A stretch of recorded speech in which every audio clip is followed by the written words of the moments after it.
Intervalo de confiança. E aí, estamos aqui. Oi, pessoal.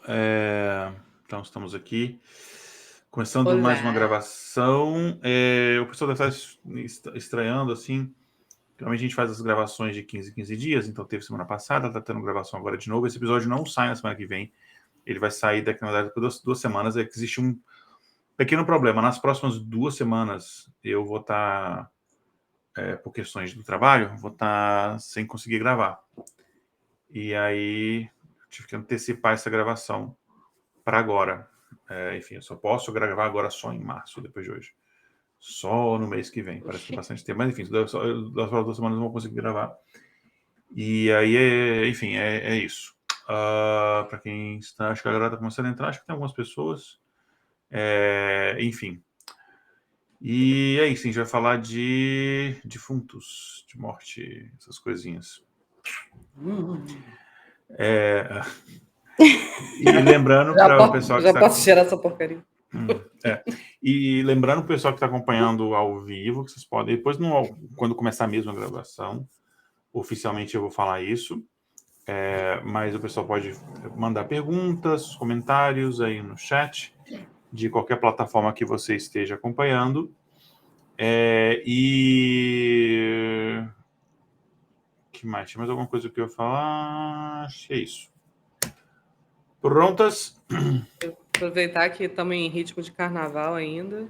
E eu tô aqui com a minha camiseta da Celine Dion Death Metal, em homenagem ao episódio de hoje. Tá aqui. Deveria vir a caráter. My Heart Will Go On. Enfim, adoro essa banda de metal, Celine Dion. A banda My Heart Will. Enfim, vamos lá. Tá bom, né? Vou tirar. Tá muito calor, gente. Cara, você tá no Rio de Janeiro de casaco, o pessoal fala aí, já tá morrendo já, coitado. Pois é, por que eu compro essas coisas? É só pra vir Você pra cá. só está no lugar errado. Exatamente, perspectiva. A Alane, ela fica assim, ela tem um sotaque, tudo, a malandragem, mas a Alane é a carioca mais paulista que eu conheço. Que absurdo, olha isso. Eu tenho o sotaque e a malandragem. Olha como me tomas. Meu Deus. Mas ela é a carioca mais paulista que tem. Aí, ó, tá vendo? Isso não sei se é um elogio necessariamente. Não é um elogio. Na verdade, tanto faz. Eu morei em São Paulo, eu tenho 2/3 dos meus filhos são paulistas, então é um elogio. A estatística está do nascimento dos filhos. São 3, então 2/3, né? Literalmente mesmo. Ótimo. E vocês vão começar então? Bora. Sim. Então vamos lá, fazer a aberturinha de sempre e já partimos para o episódio.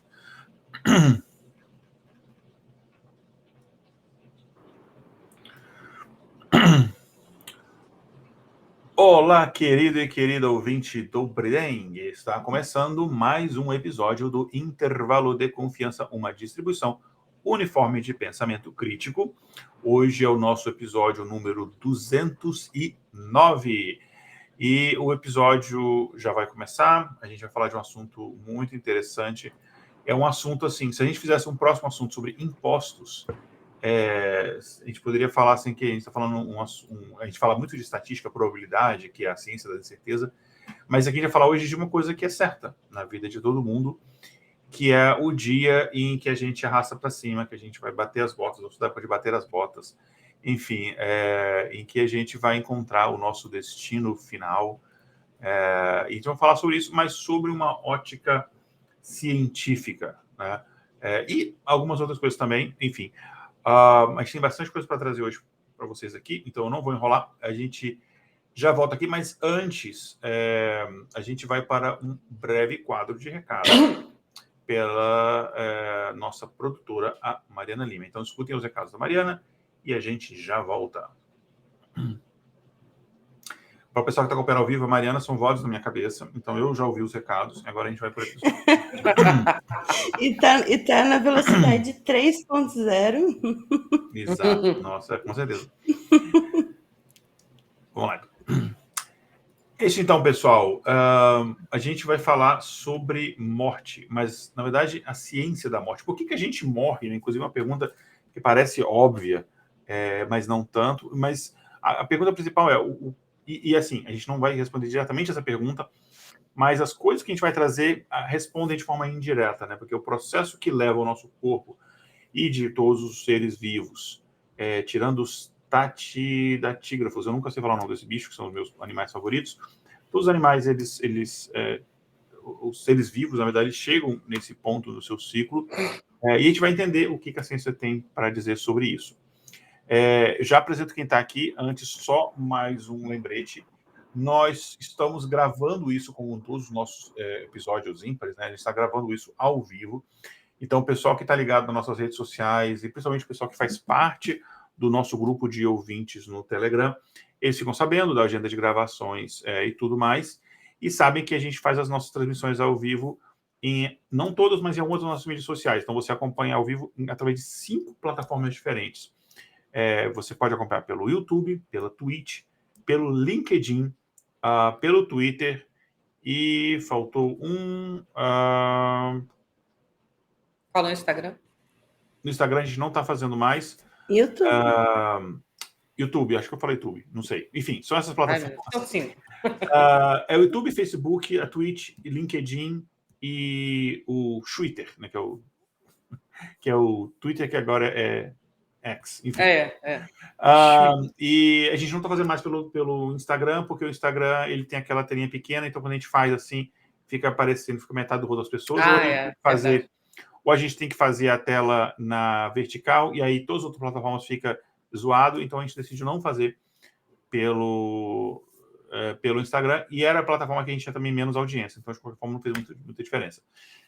LinkedIn e YouTube são de longe as campeãs de audiência nas gravações ao vivo. Então você que está ouvindo depois desse episódio editado nas plataformas de áudio, vem acompanhar ao vivo, que você pode participar, mandar suas mensagens, interagir com a gente ao vivo, beleza?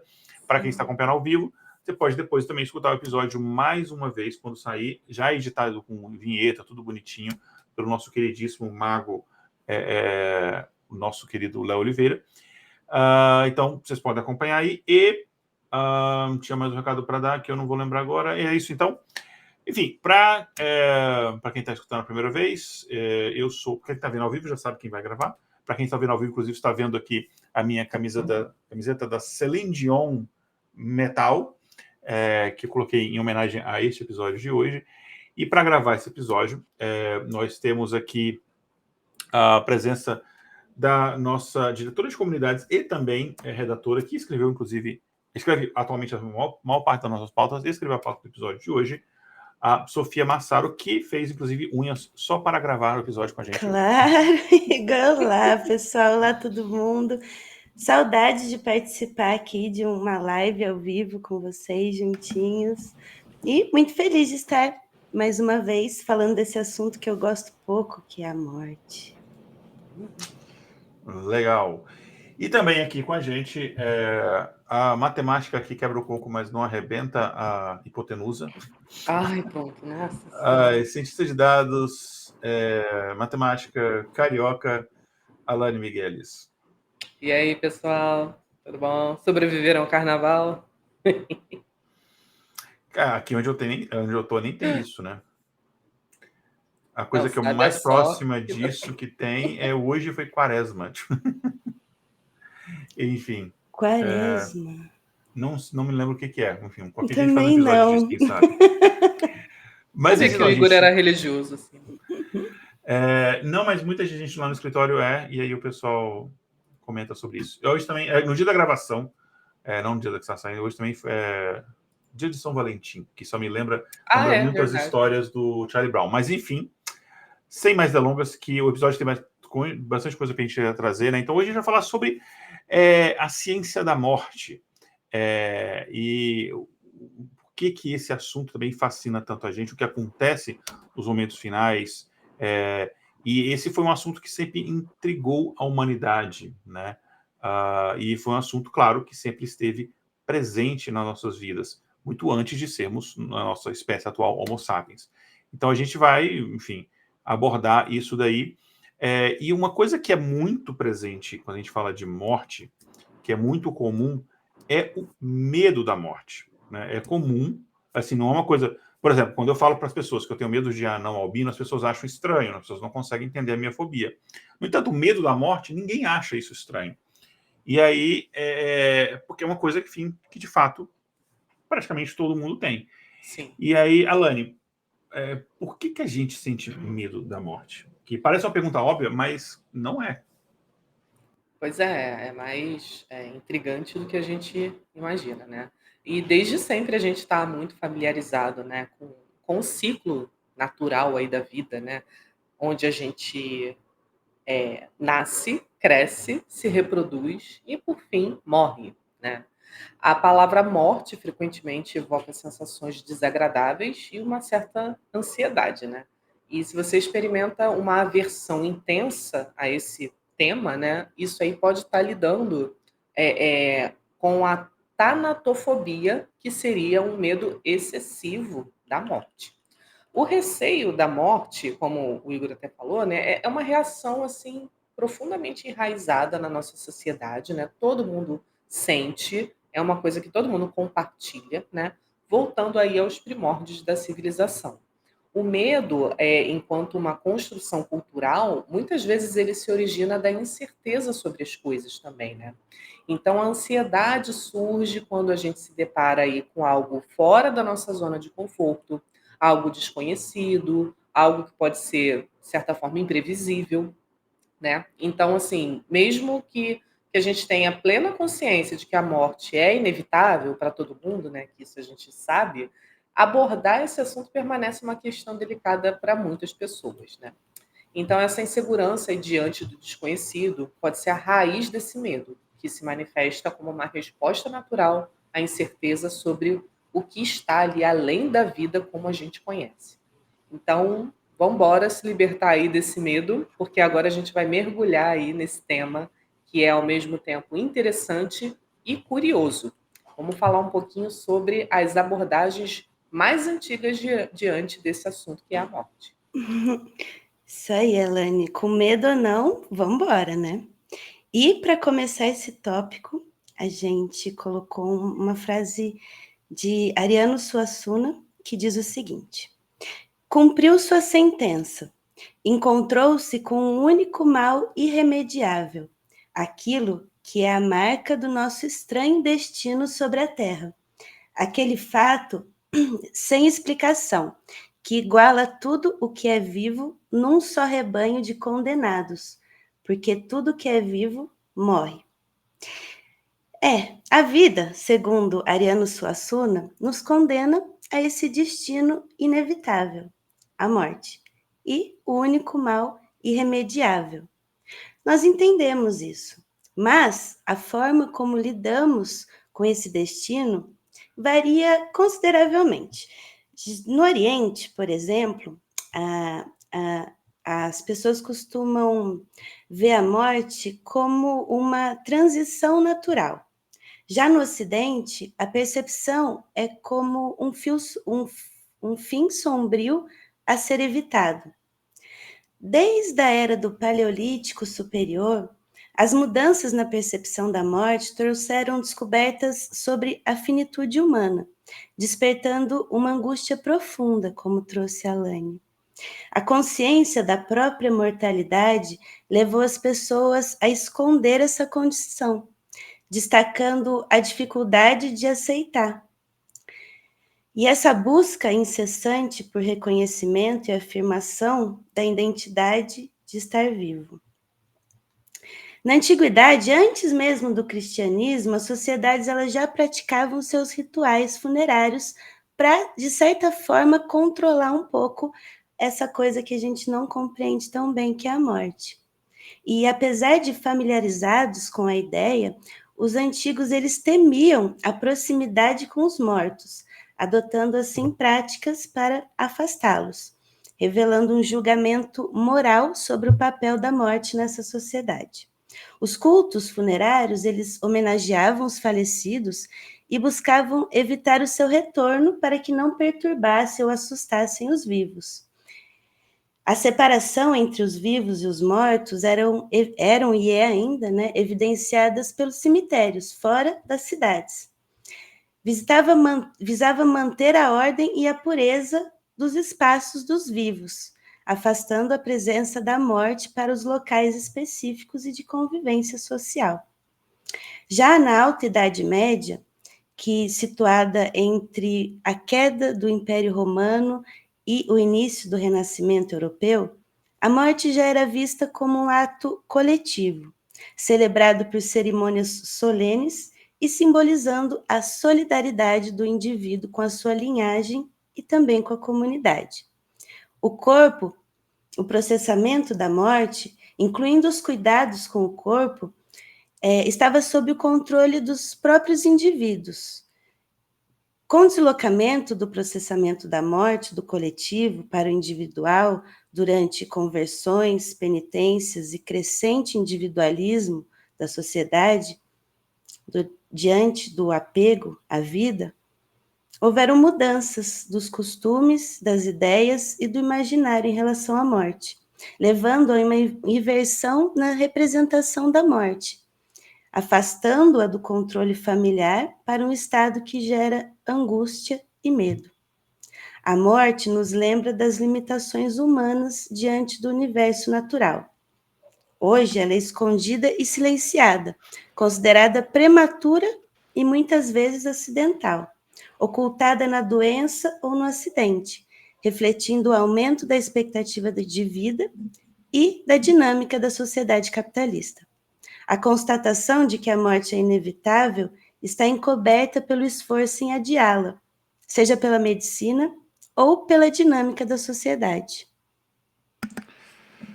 Pois é, e quando a gente fala a forma como a gente encara a morte, a gente lida com a morte, a gente vê que há uma mudança muito grande que aconteceu nos últimos séculos, mas principalmente nas últimas décadas, né?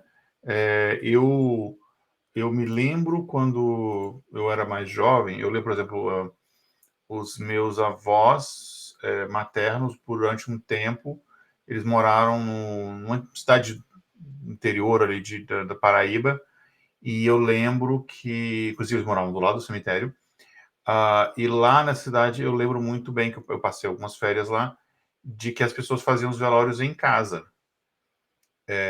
Pegava a sala, afastava os móveis, botava ali o caixão, ficava velando ali o morto, tomando uma cachaçinha, e aí depois aquilo ele já emendava num forró, e até, enfim, tinha a hora do sepultamento. Em muitas sociedades até hoje, mas até mesmo nas nossas sociedades, assim, digamos, americanas ou ocidentais, as famílias, elas preparavam o corpo, né, das pessoas. Então, a morte, ela fazia parte de uma experiência familiar. Eu lembro que eu fui a velórios e tudo mais quando eu era muito pequeno, né? Enfim. Já hoje em dia, na nossa sociedade moderna, você até evita falar da morte. Muitas vezes as pessoas nem usam esse termo, né? Usam uma expressão, usam Um eufemismo. um eufemismo que tenta reduzir talvez o impacto disso. Você, inclusive, as pessoas chegam a terceirizar essa questão da morte, né? Você não vela mais, com poucas exceções, você não vela mais os mortos em casa. Existe toda uma coisa que é externa, e você, a maior parte das vezes, você nem a pessoa nem morre em casa, né? As pessoas morrem no hospital, enfim, a morte ficou muito esterilizada. Ao mesmo tempo, o interesse das pessoas pela morte aumentou bastante. Seja em séries de TV, na internet, enfim, plataformas de streaming, isso acabou aumentando, né? Enfim, é o que a gente chama de paradoxo, né, da morte na sociedade moderna, né? E, ao mesmo tempo, os avanços da medicina, eles acabam curando doenças que antigamente eram basicamente incuráveis, e você ia morrer depois de um pouco tempo, por exemplo, tuberculose. Tem algumas doenças que você tem um tratamento bem melhor hoje em dia, O próprio, por exemplo, HIV, ou a AIDS, né, que seria o fato de você manifestar aqueles sintomas depois da contração do vírus HIV, várias coisas, o câncer e várias doenças, elas são muito mais tratáveis. Não se curou, por exemplo, a AIDS, mas se você seguir o tratamento corretamente, tomar um coquetel de medicamentos, se você tiver uma dieta, você tem uma sobrevida normal, você tem uma vida normal, né? Assim, com, obviamente, essas limitações que a doença te traz, mas você não vai morrer, como era um decreto final de morte ali nos anos 80, né, até mesmo no começo dos anos 90. Então, mesmo com a prolongação da vida, a morte ela continua sendo um assunto presente. Quanto mais a gente vai envelhecendo, inclusive, isso é uma estatística interessante, mais a gente costuma pensar na morte. Quando a gente é criança, a gente pensa na morte uma vez ou outra. Quando a gente tem minha idade, você pensa assim, no minuto da semana. Você, em algum momento, você para pensar isso. É igual, por exemplo, em algum momento, toda semana, os homens pensam no Império Romano, as pessoas para frente pensam na morte. Então, então, é todo esse paradoxo de há um interesse muito grande, mas é um interesse quase que distanciado, né? Porque é a morte do outro, não a minha. Mas a morte das pessoas que são próximas, elas são terceirizadas, e ao mesmo tempo a morte ela continua presente, obviamente, as pessoas continuam morrendo, mas em uma frequência muito menor do que antigamente. Antigamente, as famílias tinham 10 filhos, porque sabia que 4, 5 só iam chegar à idade adulta, né? Entre aspas, aqueles que vingaram, né? E a mesma forma como a gente encara a morte hoje é diferente da forma como a gente encarava a morte, por exemplo, na Idade Média, ou o que é considerado morte hoje é diferente do que era considerado antigamente. Então, existe essas diferenças, essa evolução aí. Na visão sociológica, a morte é como um coração pulsante de uma cultura, né? Porque a gente pensa sempre nos egípcios, né? Mas vai muito além disso, né? Então, cada sociedade, em cada época, tem as suas técnicas, tradições, religiões em volta disso, valores que são mutáveis, isso não é uma coisa parada no tempo, conforme a sociedade vai evoluindo, conforme a sociedade vai entrando em contato com outras culturas. E na sociedade moderna, essa experiência ela é muito mais objetiva. Então, você tem, obviamente, a parte científica, mas você tem muita parte comercial, a questão dos funerais, a influência religiosa ela vai diminuindo bastante, várias restrições que haviam na parte religiosa antigamente, hoje em dia você não tem. Então, tudo isso mudou. Então, você vê que essa parte de objetividade e praticidade, ela acaba falando muito mais alto. Uma característica que eu não entendia, que era uma coisa muito do Brasil, talvez de sociedades latinas, mas do Brasil especificamente, que eu me lembro, né, que foi onde eu cresci, e que eu vi que aqui, por exemplo, nos Estados Unidos é uma coisa diferente, é que no Brasil, o pessoal está me perguntando uma vez, mas por que vocês enterram as pessoas com tanta pressa, né? Por medo de alguém descobrir a causa da morte? Vocês estão, parece, querendo se livrar da pessoa logo, né? E a gente tem muito isso, né? Aqui, uma pessoa morreu, há um planejamento do funeral e tal, e aí isso demora, às vezes, dependendo se a pessoa tem mais dinheiro, isso demora mais tempo, né? Às vezes demora semanas para a pessoa, entre a data do óbito e, de fato, o enterro. No Brasil, assim, a pessoa morreu agora, se você não sair correndo, você perde. Amanhã. Não, tem uma pessoa, enfim, uma pessoa que eu não conheço, mas, enfim, de um amigo próximo, que morreu no mesmo dia, o funeral durou 2 horas e enterrou. Por quê? No Essa mesmo? terceirização. Porque você paga por hora para poder, por exemplo, não sei se foi esse o motivo deles, mas ao parte do lugar você paga por hora. Então é aquela coisa, fast food, né? Drive-thru de velório. Então você tem 2 horas para velar, despede, enfim. Então essa mercantilização, o que o pessoal chama de privatização da morte, privatização, infelizmente chegou até lá, né? Acaba tornando o processo de morrer menos visível. Até a mesma questão da medicalização também, né? Porque antigamente as pessoas morriam em casa, então você tinha um processo de morte lenta, as pessoas não se despedir. Hoje em dia, não. Inclusive, existe uma estatística muito interessante que 90% de todo o dinheiro que você gasta com saúde na sua vida inteira, você vai gastar na última semana ou 2 últimas semanas de vida. Caraca! Uhum. Oi? É exatamente. Gasto com a Saúde. morte. Não, Tá. Não, tipo, não, de gasto com a saúde. tentar evitar, né, a morte. Tá. Exatamente. É para você, UTI, Uhum. cirurgia de emergência, esse tipo de coisa. Gente, deixa eu só fazer uma pausa rapidinho. A live pelo YouTube já tá rolando, porque eu acessei o link aqui e tá como se não tivesse iniciada. Tem como confirmar Deixa eu aí? verificar, peraí. Vamos ver aqui. É engraçado, deveria estar, porque tá tudo aqui Não, tá ativado. esperando. Tá como waiting aqui. Uhum. Esquisito. Deu erro na plataforma. Ixi. Olha, deu erro na nossa plataforma de transmissão. Na verdade, eu acho que deu erro em todos. Sério? Eu acho que deu erro em todos. Olha que legal, gente. Deixa eu ver aqui no Facebook. Vamos resetar. Se eu parar essa live, eu não consigo reiniciar. Se você para, já era. Deixa eu ver no Facebook se ele está indo.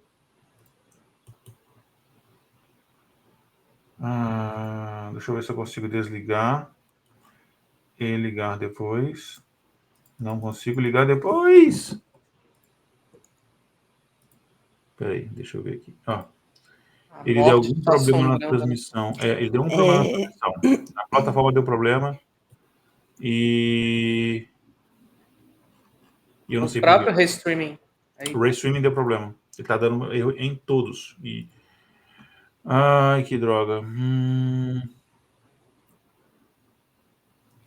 Cara, eu não sei se foi problema porque a gente mudou o horário, culpa minha.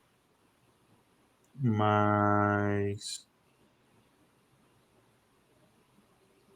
Será que é por causa de horário? Acho que não faz. não, acho que é que eu abri aqui na plataforma no Restream aqui, só um pause aqui, lá depois você pode tirar essa parte.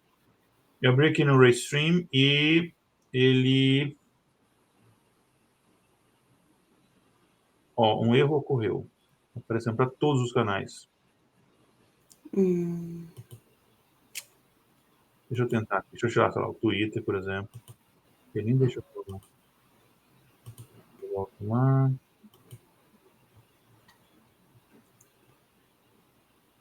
Céus. A única coisa que dá para fazer é... Só a Twitch está funcionando. Não, não tá também. Também não? On Twitch. Não, nada Meu está Deus. funcionando. Você bota aqui no Twitter. Não está, nada está funcionando.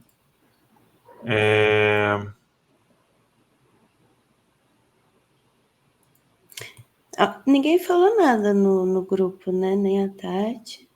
Acho que não tem ninguém Acho acompanhando que também. não. O que eu posso tentar fazer é encerrar essa, abrir uma outra. Mas para abrir uma outra, ele vai criar tudo novo. Não vai ser o mesmo link. Não vai ser o mesmo link. Não vai ser o mesmo link. E aí Teria vai que jogar zoar muito. lá no grupo, né? Vai zoar muito, porque ele vai ficar vídeo separado, vai dar uma complicação. Então, é torcer para ele voltar.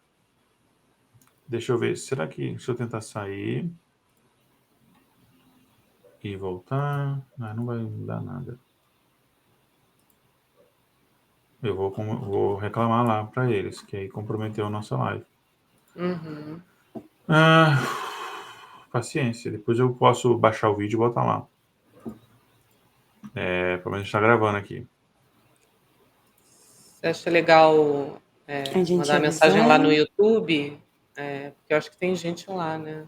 O Leandro Pode falou. mandar e fala que, olha, deu um problema na plataforma e não sei porquê. A gente achou que estava transmitindo e não transmitiu.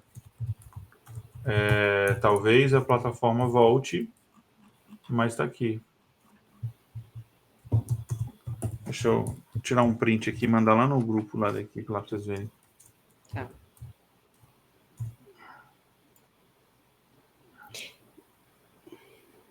Eu coloco no grupo de ouvintes. Pode colocar. O pessoal do grupo de ouvintes mal vem, né? Também. Uhum.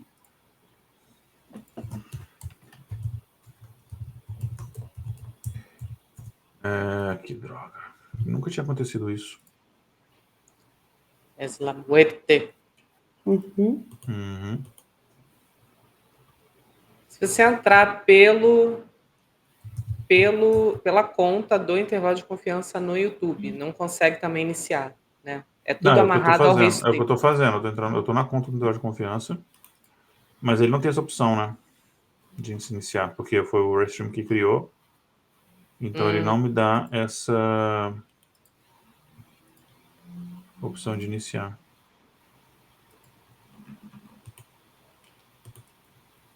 Aí não tem essa opção.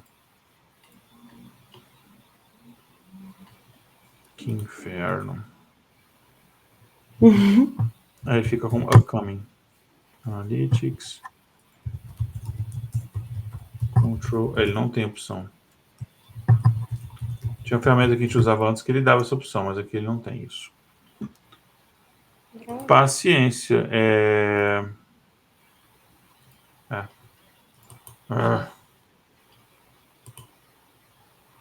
E eu vou só mandar aqui.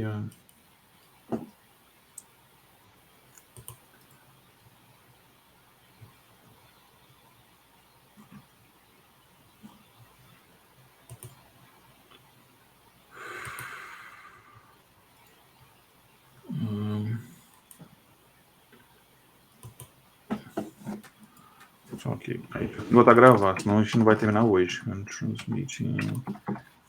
Ok. But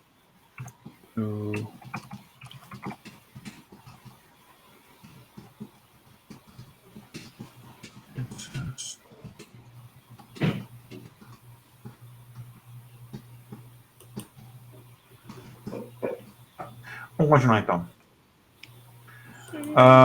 Enfim. Então, a maneira como a sociedade lida com a morte, né, ela é um reflexo direto de como a gente atribui significado à vida, né? Não tem muito como a gente desvincular a morte da vida. Então, você vê que transforma, a forma que você lida com um transforma o outro também. Então, enfim, quanto mais você torna a morte aceitável socialmente, quanto mais ela é aceitável socialmente, né? Quanto menos ela é um tabu, mais responsabilidades os indivíduos eles têm que assumir com cuidado da sua saúde, enfim, e para você fazer esse equilíbrio, né, entre preparar-se para a morte, mas também tentar ter a vida mais saudável, produtiva, etc., possível.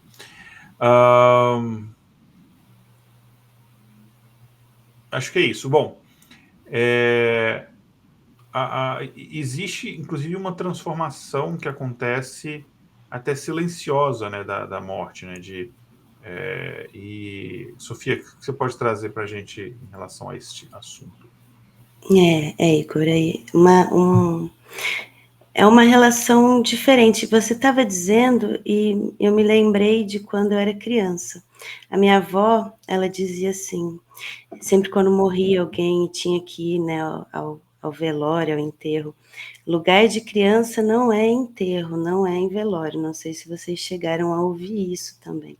Então, quanto mais tarde a gente é apresentado, né, para a morte, ela vai se escondendo, vai se escondendo da infância, porque antigamente, né, minha bisavó foi enterrada em casa, no interior também, então a família preparava, a criançada estava lá, já tinha essa ligação, né, mais prematura com a morte, e hoje em dia até mesmo as pessoas na fase adulta, ou mesmo, né, mais tarde, elas se deparam com isso, mas a morte está realmente higienizada e silenciada na nossa sociedade atual. E a gente pode notar isso por conta de 4 razões fundamentais. A primeira delas seria o conhecimento acumulado sobre as doenças na nossa sociedade moderna, que possui uma riqueza de informações sobre as doenças, né? Transformando então a morte em uma fase final de um processo natural e muitas vezes associado ao avanço da ciência médica. Ou seja, né, não tem mais uma morte sem explicação, morte morrida, né? Morte matada, nem de morte matada, nem de morte morrida. Então, a ciência, ela vem, explica, e a gente tem consciência de como fazer para evitá-las. Gerando, assim, também um aumento da expectativa de vida, que seria o segundo item desse compêndio, né, que fez com que a morte mudasse. O padrão elevado da higiene e dos avanços médicos ampliaram a expectativa de vida, fazendo com que a morte seja vista como um desfecho natural ou decorrente de causas naturais, lá na velhice, né? O terceiro ponto seria a pacificação interna e proteção contra a violência.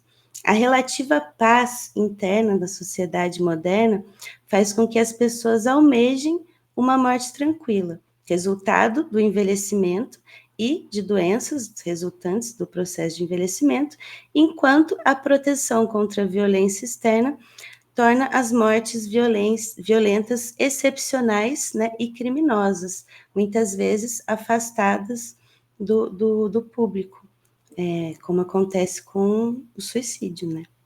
E o individualismo e isolamento nas sociedades desenvolvidas, a percepção de indivíduos cada vez mais independentes, reforça a ideia de que cada pessoa morre sozinho, né? Aquela coisa, a gente nasce e morre sozinho, quem nunca ouviu, né, esse ditado. Intensificando o sofrimento de solidão, característico dessa sociedade. As atitudes contemporâneas em relação à morte não são estáticas, mas o resultado da combinação de características específicas da sociedade moderna. As estratégias de inversão ou de ocultamento, visam separar a morte da vida, como se fosse uma coisa separada, né? A gente tem essa tendência a enxergar como se a morte não pertencesse à vida, realmente. E a intervenção de diversos atores sociais complementa e contradiz essa dinâmica simultaneamente. Então, nós temos uma rede heterogênica, que compõe essa rede, e ela é composta por 5 atores principais. O primeiro deles seria a família, e ela vai experimentar a morte como uma perda, expressando emoções de luto. Temos a religião, que configura a morte com base em lógicas espirituais e ritos religiosos, proporcionando um consolo espiritual através da fé. O Estado, o terceiro ponto, ele lida mais com os aspectos legais do morrer, mantendo assim uma ordem em relação a heranças e dívidas, por exemplo. O mercado, que encara a morte como uma oportunidade de ganho, né? Processando de maneira capitalista, mercantilista. E, por último, o técnico científico, que busca evitar a morte biológica através da intervenção científica. Essa complexa rede sociotécnica, ela não é nem boa e nem má. Ela simplesmente permite que a experiência da morte se torne mais pessoal e íntima.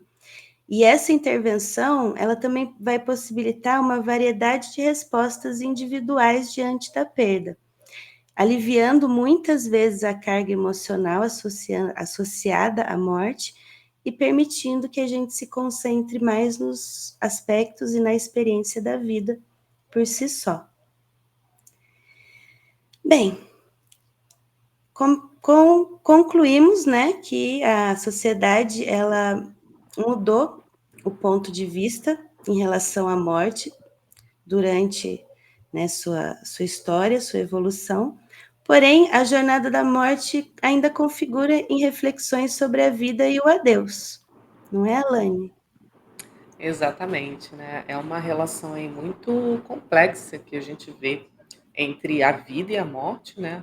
Como a Sofia aí falou, não é uma coisa separada, como se elas existissem, né, em momentos diferentes. É uma sequência, por assim dizer. E acaba surgindo aí uma contradição que desafia um pouco essa estabilidade interior do ser humano, né? O medo do esquecimento, uma violência sutil contra a própria identidade. Tudo isso vai conduzindo a um sentimento efêmero de algo que pode ser indestrutível, como se fosse uma fuga inconsciente da condição mortal. A morte, encarada como uma ameaça constante, ela acabou se tornando um tabu na nossa sociedade, né? Totalmente associada aí à violação da nossa integridade. E quando enfrentamos ou pensamos na perda de entes queridos, por exemplo, né, isso desencadeia intensas emoções, revelando aí a necessidade de um certo reequilíbrio nas nossas vidas, né? Então, ao separar a morte da vida, a sociedade deixa os indivíduos despreparados para a carga emocional que acaba trazendo junto, né, a esse evento. O luto, que é um período de reflexão após a partida de alguém querido, né, envolve muitos rituais modernos de reavaliação pessoal, por exemplo. E a vivência profunda do luto acaba se tornando crucial para esse equilíbrio, né, permitindo aí a superação e também o amadurecimento. E o luto é uma etapa que a gente precisa enfrentar, né? Porque a sua ausência pode resultar em consequências que são duradouras, né? E isso acaba impedindo também o avanço que é gerado ali, gerando também um apego excessivo ao passado, né? A pessoa não consegue se libertar disso. Então, desafiamos a reflexão sobre a vida ao negar a morte, né, enfrentando as complexidades culturais e sociais em torno dela. Os cemitérios, que são patrimônios culturais, né, por assim dizer, eles são ricos em símbolos e ritos, né, e eles abrigam não apenas os restos mortais das pessoas, mas também as memórias, as tradições, os valores, né. A visita a esses lugares seria mais que uma participação habitual, né? Acaba sendo uma cerimônia ritual que nos conecta com o transcendente, fornecendo aí lições sobre a fragilidade e a existência humana. Então, estudar a morte é essencialmente estudar a história do homem. A morte não é apenas um fim, mas uma transição que nos desafia a compreender e também a aceitar a finitude da vida. É um lembrete constante da dualidade entre vida e morte, né? Impelindo a gente a viver de forma mais intensa, apreciando aí cada momento como sendo único e precioso.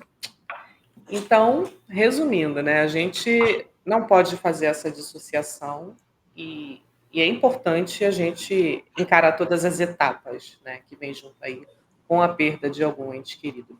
A gente vê muita diversidade também na abordagem da morte, conforme outros países, outras sociedades. O que você pode falar um pouquinho aí para a gente sobre isso, Sofia? É verdade, Alane. Ainda nos dias de hoje, a gente pode ver uma variedade de abordagens em relação à morte ao redor do mundo. Experimentar a perda de um ente querido nem sempre é compreensão ou empatia por parte das famílias e dos amigos. O luto, como a Alane nos disse, muitas vezes atravessa diversas fases, aquelas famosas fases do luto, acompanhada por sentimentos de angústia e tristeza. No entanto, para além dessas emoções, há uma variedade de abordagens para lidar com a morte, que abracem desde tradições religiosas até diversas culturas ao redor do mundo. Então, vamos conhecer um pouquinho algumas sociedades que fazem desse ritual, talvez até uma coisa mais descontraída, né? Na África, por exemplo, em diversas regiões africanas, a concepção de que a vida transcende a morte prevalece, sugerindo uma continuidade existencial em um plano diferente, o famoso plano astral. Em algumas tradições, a jornada após o falecimento ela é marcada por rituais funerários especiais, e a falta de execução adequada desses rituais pode levar à crença de que o falecido retornará para perturbar os vivos. Então, como precaução, algumas comunidades realizam o transporte do corpo através de um buraco pela parede, evitando passar pela porta da casa. E, para fazer o trajeto até o cemitério, eles tentam fazer os percursos mais difíceis. Essa prática visa dificultar, então, que o falecido se lembre do caminho da casa, ficando meio perdido, e não vá assombrar os familiares nem os amigos. Após Caramba. os rituais, e para completar, para ter certeza que além dele estar perdido, ele não vai voltar, após o ritual, os familiares e os amigos, eles fecham o buraco na parede imediatamente, cumprindo assim a tradição, o ritual final, né, da tradição, para assegurar que o falecido não vai voltar. Que medo todo esse, né? Pois é. Já em Gana, também na África, na parte ocidental, a percepção da morte transcende a tristeza e se transforma em um início alegre de uma nova vida. A crença subjacente de que a morte não é o fim também ocorre por lá. E uma prática peculiar e distinta ganhou destaque em Gana, que é a preferência por funerais personalizados e únicos. É uma tradição que as pessoas, elas, por exemplo, elas escolhem entre alguma profissão que ela teve, algum hobby que ela tinha, para ser enterrada com esses caixões estilizados conforme a preferência delas. Então, se ela tem, por exemplo, o trabalho de pescador e gostaria de ser lembrada por isso, tem caixõezinhos em forma de peixe. Aqueles que gostavam de musculação, por exemplo, eu vi esses dias, uma cadeira de supino, e a pessoa está lá, né, preparada, morta, mas na posição de supino. Ai, gente, para dizer, né, isso era o que ele mais gostava de fazer em vida. Nossa. E até mesmo um meme ficou famoso uns anos atrás na internet, que eram uns homens vestidos de terno, óculos escuros e carregando os caixões, né, no meio de música. E dançando, né? Dançando. Viralizou assim. Uhum. Isso é engano, né? E mostra como eles lidam de uma forma bem mais descontraída com a morte do que nós, por exemplo. Em Nova Orleans, acontece uma coisa um pouquinho diferente. Em Louisiana, os funerais têm um estilo único, que combina elementos de várias culturas, incluindo as africanas, a francesa e a afro-americana. Ao invés de tradições mais sombrias, a cidade celebra a passagem para a vida após a morte com desfiles animados, incluindo música de jazz, que inicialmente começa mais melancólica, mas à medida que o funeral vai acontecendo e o morto vai se encaminhando para o sepultamento, essa música vai se tornando mais alegre, com a intenção de celebrar a vida e passar, né, para essa etapa que a vida continua para a gente que está aqui. Pois é. Em muitas sociedades a gente vê aí essa diferença, né, no tratamento para essa hora da despedida. E no México, por exemplo, né, a gente vê aí que ao contrário da celebração do Dia de Finados no Brasil, que ocorre todo dia 2 de novembro, né, lá eles reservam o dia 1º e o dia 2 de novembro, né, para essa festividade que é conhecida aí como Dia de los Muertos, Dia dos Mortos, né? Nessa tradição mexicana, a crença é que durante esses dias, né, os mortos têm permissão divina para retornar e visitar seus parentes e amigos vivos. Então, diferente da África. Exatamente.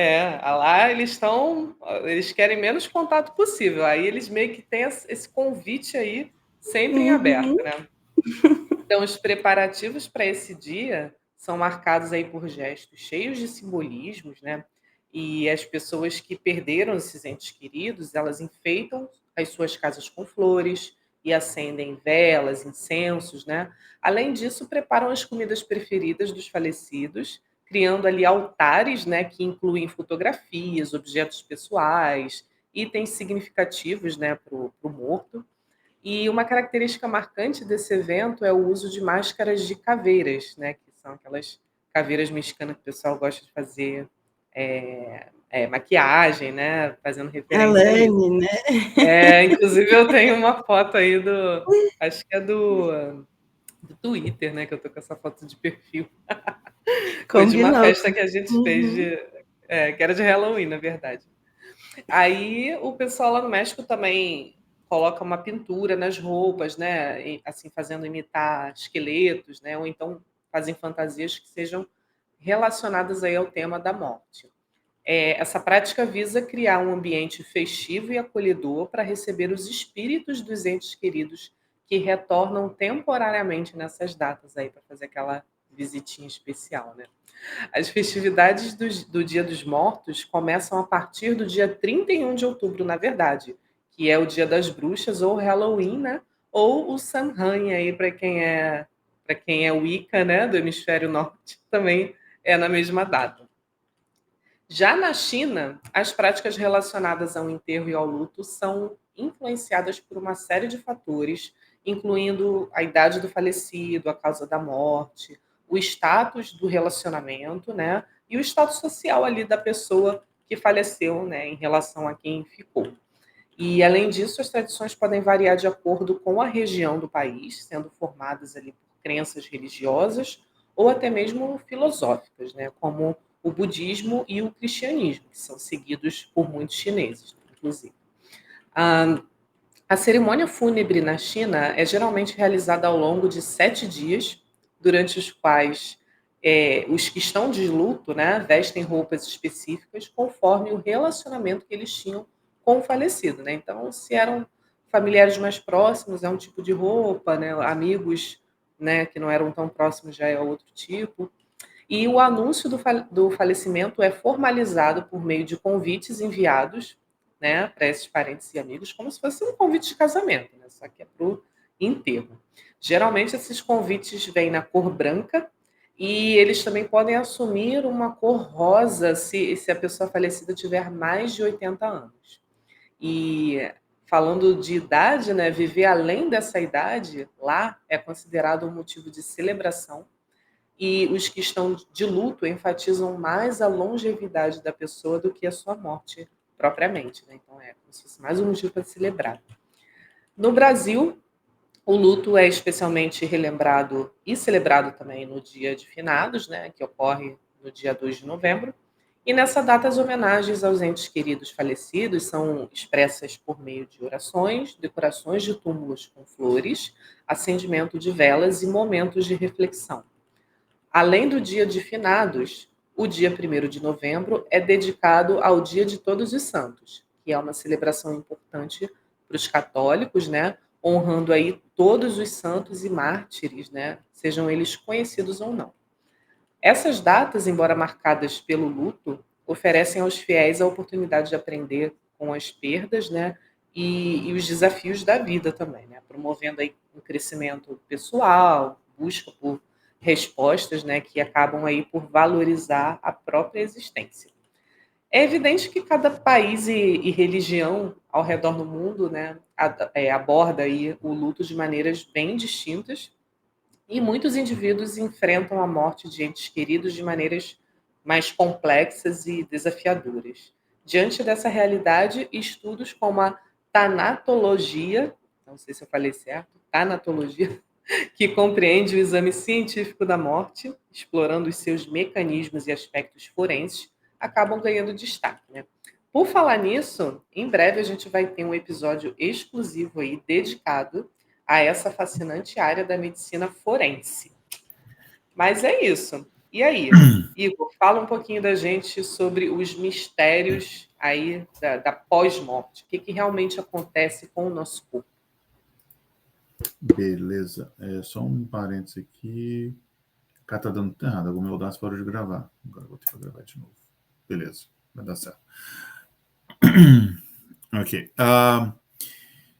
E você falou esse episódio de medicina forense vai ser interessante, assim, longe de ser um especialista e tal, mas, assim, acho que o pessoal que me acompanha em outros podcasts, talvez, acho que com certeza eu comentei algum episódio nosso, que eu trabalhei uma época no ML, né? eu ajudava a fazer autópsia, assim, auxiliar de necrópsia, enfim, foi na época que eu ia fazer faculdade de medicina. Então, é um assunto muito interessante, é uma medicina muito legal. Mas, enfim, piadinhas à parte, no episódio que a gente fez sobre experiência de quase morte, eu até abri o episódio, infelizmente depois o convidado estragou todo o texto que eu tinha escrito sobre esses momentos finais do que acontece quando o nosso corpo entra nesse processo de colapso mesmo, né? E cada vez mais a gente entende um pouco mais sobre esse processo, né? Enfim, você tem todo aquele processo em que o corpo ele vai basicamente entrar em colapso, o cérebro ele vai se desligando, enfim. Nos momentos antes disso, acontecer, assim, da morte em si acontecer. E hoje a gente tem uma visão da morte diferente, o momento da morte definido hoje em dia é diferente do que era antes, né? Hoje em dia, com os equipamentos, com os exames mais avançados, você consegue estabelecer a hora da morte cerebral, que é considerado, de fato, a morte ali, né? Claro, existe um momento, a gente tem 2 momentos da morte, na verdade. Existe um momento um pouco anterior a esse, em que você vê que há na verdade, assim, quando há morte cerebral, não necessariamente o seu corpo deixou de funcionar, você pode manter ele ativo por aparelhos, por isso que a gente fala que tem esses 2 momentos, mas a morte, oficialmente falando, legalmente e formas médicas, é considerado a morte cerebral em si. Só que há um processo que acontece até a gente chegar nisso daí. Então, enfim, existe um momento em que você dá o último suspiro, né, que o seu corpo ele deixa de respirar. E aí, imediatamente após esse momento, começa o processo, de fato, de decomposição, né, porque sem a respiração, as bactérias que antes, a gente tem um ecossistema enorme de bactérias, né, a nossa microbiota, né, e eles, antes, eles auxiliavam a gente em processos como, por exemplo, a digestão. Só que eles continuam liberando gases que você não consegue eliminar por algumas formas, entre elas a respiração. E aí, esse acúmulo de substância, ele faz, inclusive, o cadáver inchar, gerando, nos primeiros momentos, até uma imagem distorcida mesmo, né? Inclusive, uma das coisas mais desprazerosas quando eu trabalhava na ML é quando você pegava um determinado cadáver, estava cheio de gás, você ia manipular, você ia tocar nele, e aí ele gemia, ele soltava um pum, enfim. Tinha espasmo, né? Pois é. Então, o coração, o processo não necessariamente eles acontecem um primeiro, depois o outro. Depende do tipo da morte, mas assim, em algum momento, normalmente é pouco depois que você para de respirar, e às vezes o coração para um pouco antes de você respirar, às vezes ao contrário, mas o coração eventualmente ele vai parar de bater, enfim. Por conta disso, né, uma das funções do nosso sistema circulatório é manter a temperatura corporal, através da circulação sanguínea. Então, a temperatura corporal ela vai caindo gradualmente, e perdendo a temperatura, o nosso corpo interno vai sofrendo várias alterações, né? Com o fim do nosso processo respiratório e com a diminuição da temperatura, o sangue vai se tornar ácido. E isso faz com que aconteça um processo que a gente chama de autodigestão das células.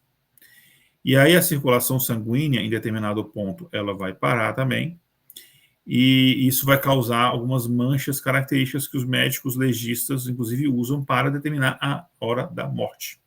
É uma das coisas que a gente determina, né? Que é uma coisa interessante. Tem outras coisas, por exemplo, dependendo da causa da morte, se você tem presença ou não de água no pulmão, tem algumas outras coisas, mas essa é uma das coisas que se utiliza, né?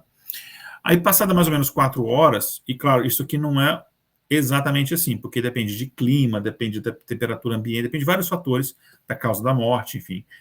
Mas passado 4 horas, o corpo fica rígido. E ele vai continuando nesse processo de rigidez até chegar ali mais ou menos 12 horas, e aí ele começa a se relaxar após 72 horas. E aí o estágio após isso, que acontece depois disso, é o chamado putrefação, né? Que é quando bactérias e enfim, vermes no geral, eles começam a decompor, né, os tecidos e órgãos, né? E o que a gente vai falar um pouco mais de detalhes daqui a pouco. Sem o oxigênio, as células dos vasos sanguíneos elas vão se tornar frágeis, né? Elas ficam mais frágeis. E aí, em 12 horas, os tecidos eles acabam se retraindo. E aí você tem aquele aspecto de olho fundo, os lábios ficam mais escurecidos, enfim, falta oxigenação, então você aumenta a quantidade de gás carbônico no corpo, então esse processo, isso causa essa mudança da cor dos lábios. A água do corpo ela começa a evaporar, interrompe-se, não no momento da morte, mas horas depois, o crescimento das unhas e pelos, mas o pelo e o cabelo não continuam crescendo. Não, isso é um mito, tá? Isso é fake news. A gente tem um episódio sobre isso, né, que a gente fala disso. Isso, exatamente. Na realidade, esses elementos... É verdade, a gente tem um episódio que a gente fala desses mitos da ciência. Eles crescem por um período limitado de tempo, né? Enfim, porque ele precisa de reserva, ele precisa de material, né, proteínas e tal, para continuar crescendo, e energia para produzir essa reprodução celular. Além disso, a pele se encolhe, enfim, algumas partes, como couro cabeludo, cutícula, enfim. Devido à desidratação também, né? Isso. E aí dá a impressão que houve um crescimento do cabelo, mas na verdade é a pele em volta que ela está se retraindo. E as enzimas do pâncreas começam um processo de autodigestão, e aí micro-organismos que a gente tem no nosso corpo atacam as enzimas, e aí isso resulta numa coloração esverdeada, principalmente ali na região do umbigo. Moscas são atraídas, e até algumas aves, né, também.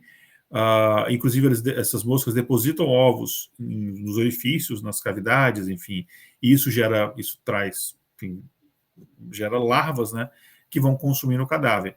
E aí, em 2 semanas depois da morte, claro, isso, sem contar que não houve nenhum tipo de processo de conservação daquele corpo, né, e 2 semanas depois vai restar só os ossos. Tá? Existem situações, dependendo do clima, está mais frio, que isso pode ser prolongado, mas, em regra, são 2 semanas. E, em certas épocas, as pessoas recorriam à desidratação e mumificação para preservar os corpos, mas até esses restos secos, eles são alvo de traças, escaravelhos, enfim. E esses insetos, eles acabam consumindo os últimos vestígios ali do cadáver, né, encerrando uma parte, um capítulo importante desse ciclo que acontece após a morte. Pode ser muito gráfico a nossa descrição, mas é importante a gente entender como é que acontece todo o processo, né? E daí a gente vai falar de um negócio agora chamado necrochorume, que não tem nada a ver com os mortos, são cheios de chorume, não, calma, vou entender melhor isso. Esse processo de decomposição humana após a morte começa com a morte das células, né, devido à falta de oxigênio, falta de nutrientes. Aí ele é seguido pela ação das bactérias e de outros agentes biológicos, como eu comentei agora há pouco. E esse é um processo complexo que ele vai resultar na produção de um líquido conhecido como necrochorume. E esse líquido ele surge como resultado da perda de água durante esse processo de decomposição. E esse fluido ele apresenta uma variação de coloração que vai de laranja avermelhado a acinzentado, além de ele ter aquele odor podre, né, fétido, bem característico.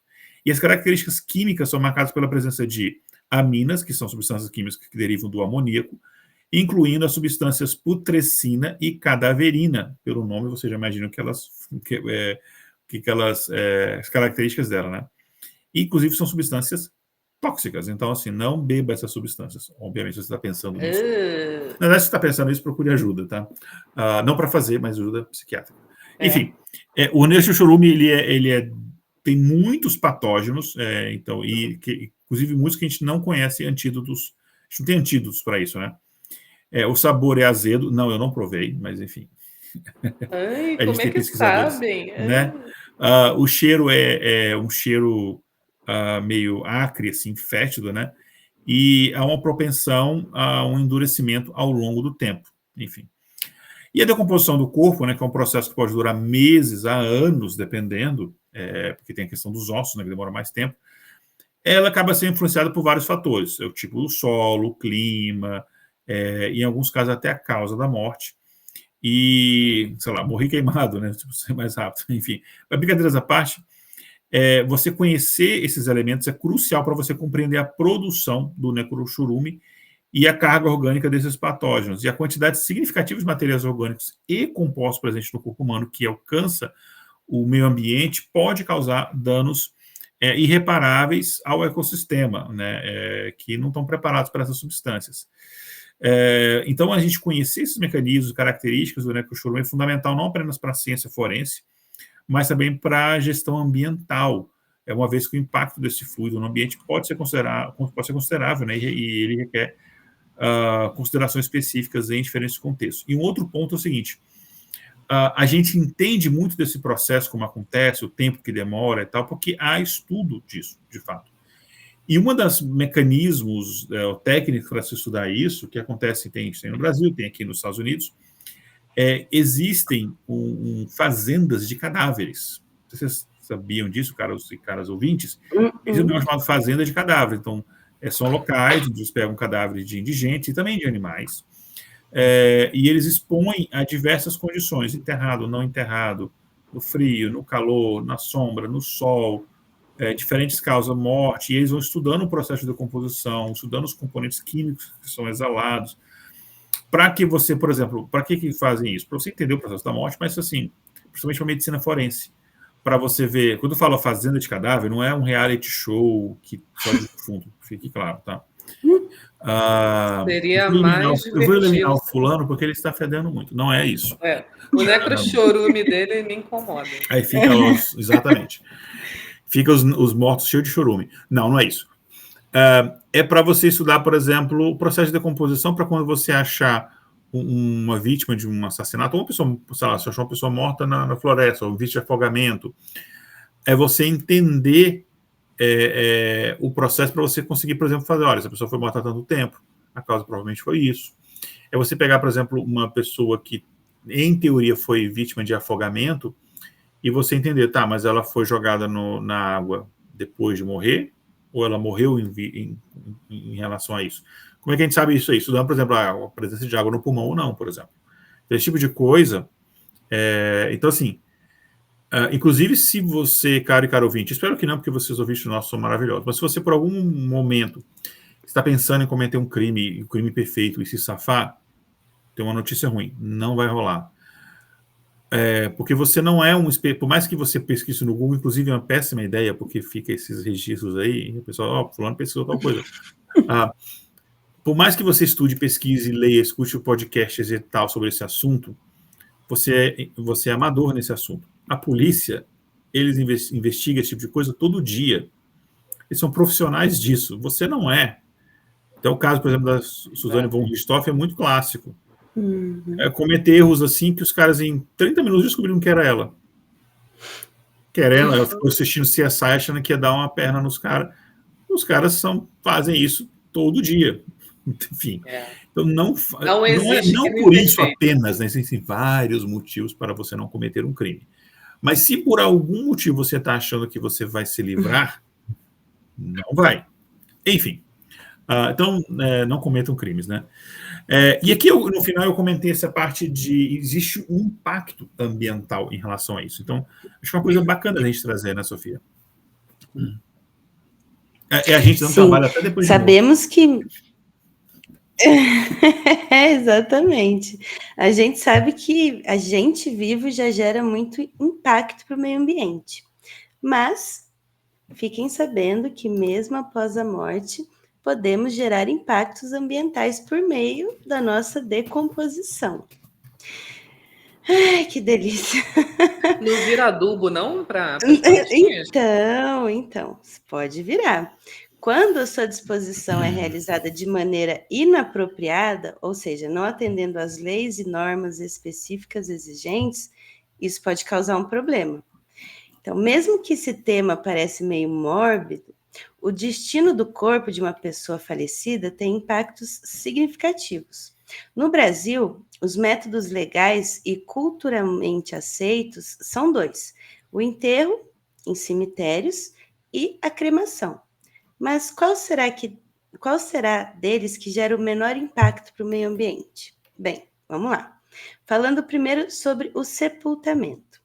No Brasil, onde a maioria da população é cristã, mas logo acho que vai virar crente, mas de qualquer forma, os sepultamentos são realizados em cemitérios, muitas vezes em solo impermeabilizado, com concreto. Essa prática ela requer grandes espaços de terra, resultando na remoção da vegetação nativa e destruição do ecossistema local. A impermeabilização do solo aumenta as chances também de enchente e erosão nos arredores. O principal risco ambiental associado aos cemitérios é a da contaminação dos solos e dos lençóis freáticos pelo necrochorume.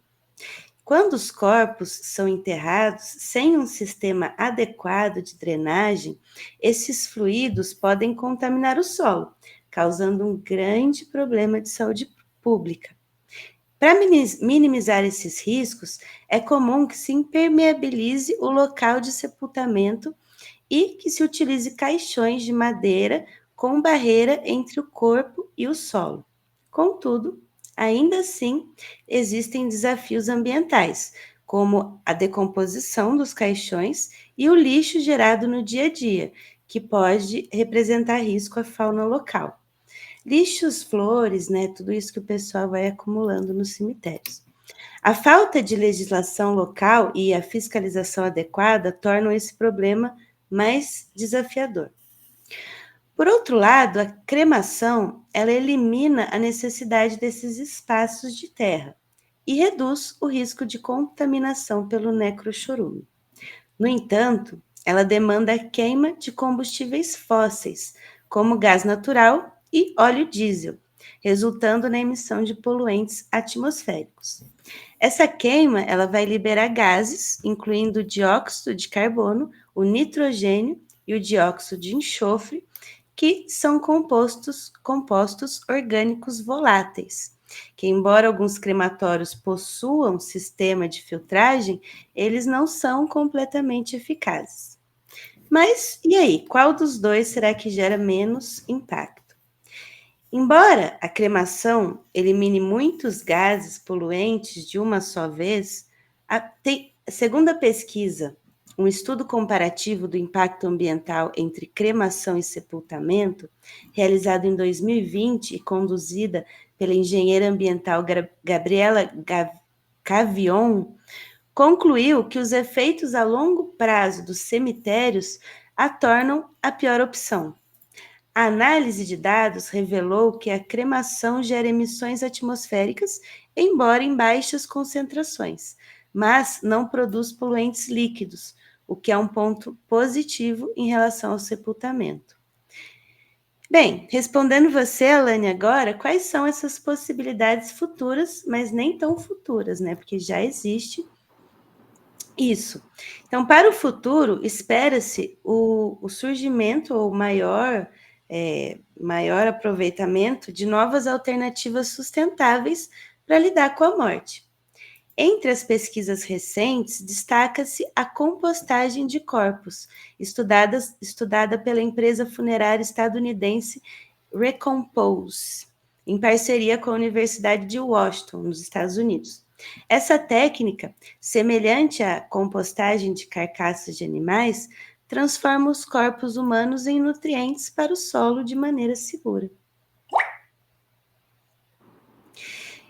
Bem, Alane, você então falou assim, tanatopraxia, uma hora lá mais tarde, anteriormente, né? E será que eu falei certo? Diz agora pra gente, o que será essa tanatopraxia? Pois é, uma palavrinha meio diferente aí, né? Tanatopraxia. Então, em meio ao universo da despedida, né, essa tanatopraxia emerge como uma técnica essencial, moldando o caminho da passagem com respeito e cuidado.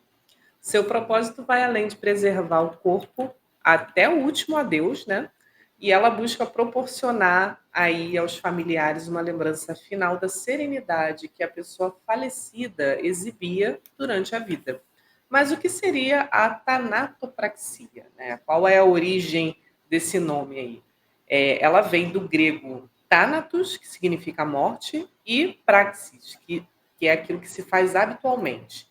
Então, o significado seria o que se faz habitualmente diante da morte. ela é uma técnica de conservação de corpos. E nesse delicado ofício, cada gesto é uma homenagem à memória daquele que partiu. Então, a gente vai falar um pouco agora sobre o ritual da tanatopraxia, né?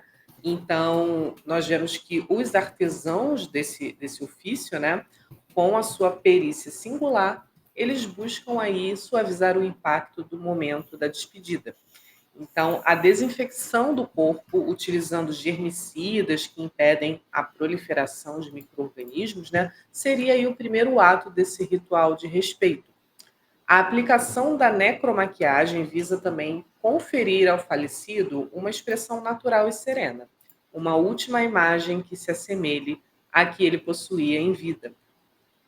Ao contrário da necropsia, né, que seria um procedimento aí que a gente vê sendo utilizado no IML, por exemplo, que é o Instituto Médico Legal, né, que investiga a causa da morte, a tanatopraxia preserva a integridade do corpo sem remover os órgãos.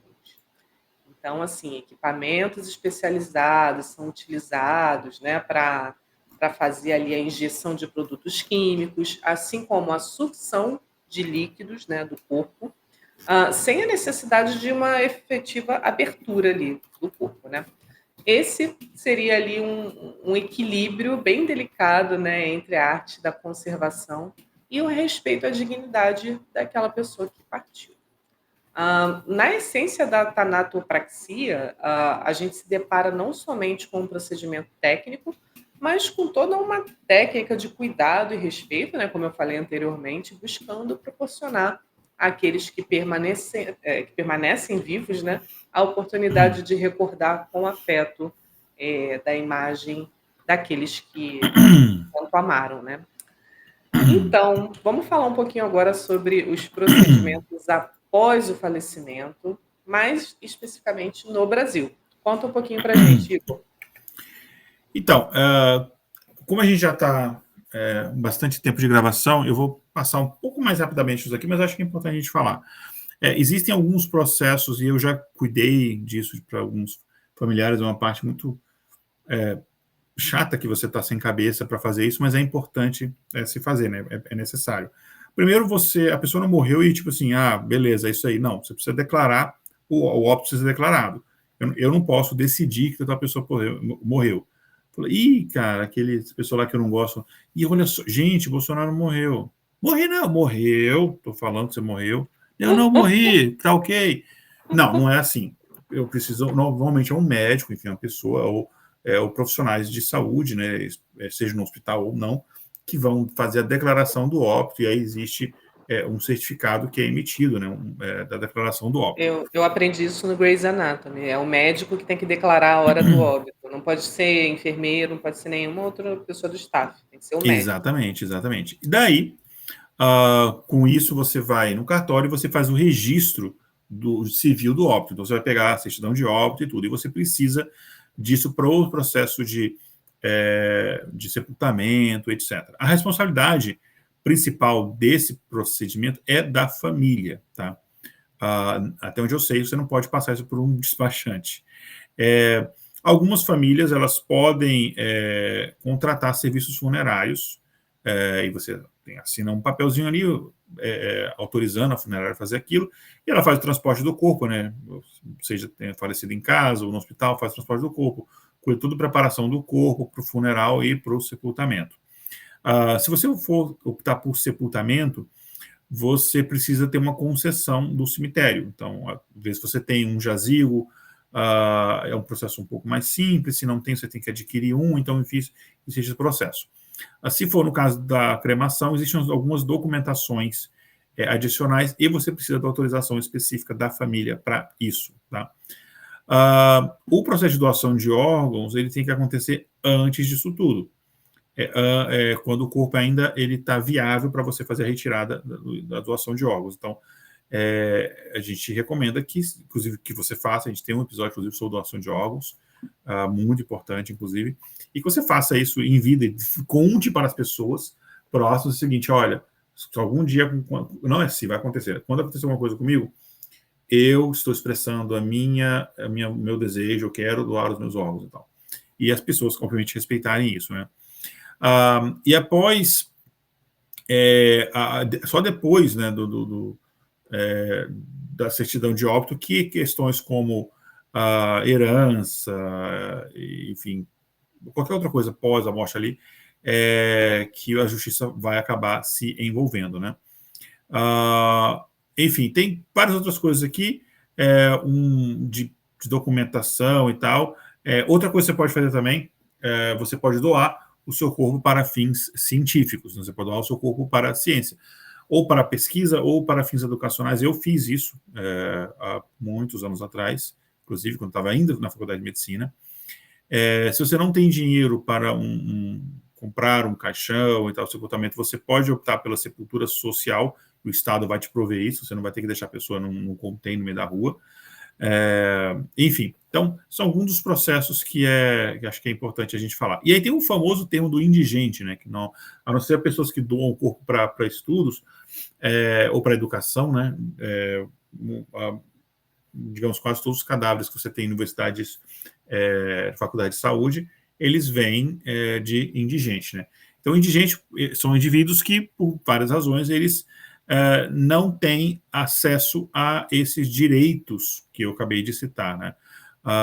Então, eles, por exemplo, normalmente são corpos que não foram reclamados pela família, não tem sem identificação, então acaba sendo essas pessoas entrando nessa qualidade de indigentes, né? E mesmo assim, essas pessoas elas têm proteção perante a lei de ter o respeito ao seu cadáver. Eu lembro, por exemplo, ele tem o direito de, por exemplo, se for uma morte de causa violenta, que isso seja investigado, então ele tem esses direitos. Só que como não tem, a família precisa fazer autorização de sepultamento, esse tipo de coisa, o indigente, ele pode, inclusive, ser sepultado, existem, todo cemitério faz, tem essa prática e tal, mas em alguns casos específicos, esse corpo também pode ser doado, por exemplo, para estudos, ou para medicina, etc. Tá? Dependendo muito do estado de conservação do corpo, de vários fatores. Inclusive, o meu tempo na faculdade de medicina, eu inclusive também fui monitor de anatomia, então trabalhei no IML, eu lidei muito com cadáver. E uma coisa que a gente aprendeu, a gente sempre ensinava era o seguinte: o cadáver é o seu professor, você tem que ter um respeito absoluto pelo cadáver. A gente tinha um total respeito.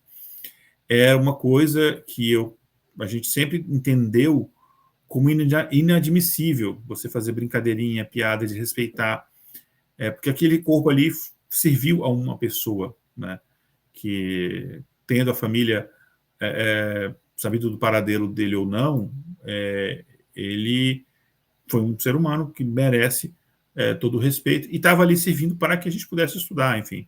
Então, assim, sempre o máximo de respeito. Inclusive, alguns eu já participei desse processo, tem alguns cadáveres que já estão muito antigos e ele não tá, já foi manipulado muitas vezes, eles enterram esse cadáver depois. Ele é descartado no lixeiro e tal, enfim. Então, enfim. Outra coisa qualquer ato contra um cadáver, ele é um crime previsto no Código Penal, tá? Então, além disso, se você vilipendiar cadáver, sei lá, o cara estava com dente de ouro, roubar alguma coisa assim, você ainda está se colocando em risco, porque lembra que a gente falou do nexochorume, são substâncias tóxicas, você pode, ou bactérias, ou enfim, você pode estar se contaminando com isso daí. E se você não acredita em mim, assiste o filme A Múmia, o primeiro, que você vai ver o que acontece quando o pessoal fica mexendo com o cadáver, tá? Pois é. Mas, enfim, vocês têm medo da morte? Ai, que pergunta difícil. Claro, eu acho que sim, tenho, mas não da morte em si, é do desconhecido. Não da dor física da morte. Ou, entendeu? De deixar os que eu gosto. Por sistemas de crença, mas do desconhecido, do que será que se vem alguma coisa depois ou não, eu fico naquela coisa. Bom, se não vier, a gente não vou saber, mas se vier, eu fico naquela expectativa, né? Já eu penso mais na questão oposta aí que a Sofia comentou, tipo, como é que vai ser o processo em si, como vai ser, quais são as etapas, o que vai acontecer, se vai ser desesperador, se vai causar muito sofrimento, se, sabe, sei lá, se eu vou estar sozinha, se eu vou estar, ai meu Deus, não quero morrer. Quantas incertezas, não? É. E você, Igor? Cara, não tenho. Não? Não tenho. E, assim, é engraçado que você pode pensar... Eu quero de uma forma muito diferente, assim. É engraçado que você pode pensar, por um lado, que... mas você fala isso porque... Mas quando chegar na hora H... Pode ser que eu mude de opinião. Mas eu já passei por uma Uma experiência de quase experiência. morte. Isso aí. E eu senti alívio, não senti medo.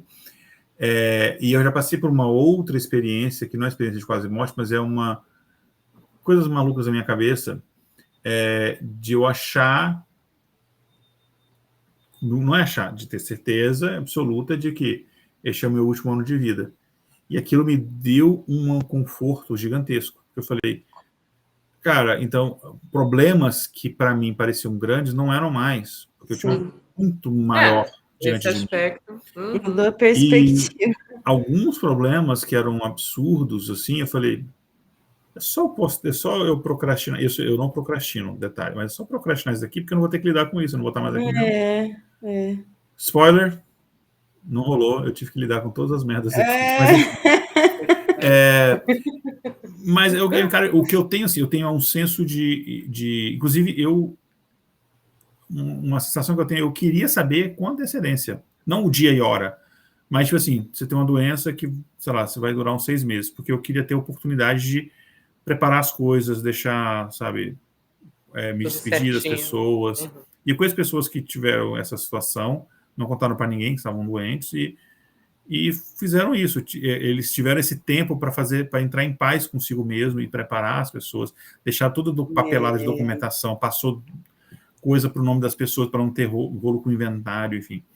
Para cada um. O que eu tenho, no entanto, eu quero morrer? Não, não é isso. É que eu estou em paz comigo mesmo, porque eu acho que acho que eu estou fazendo hora extra.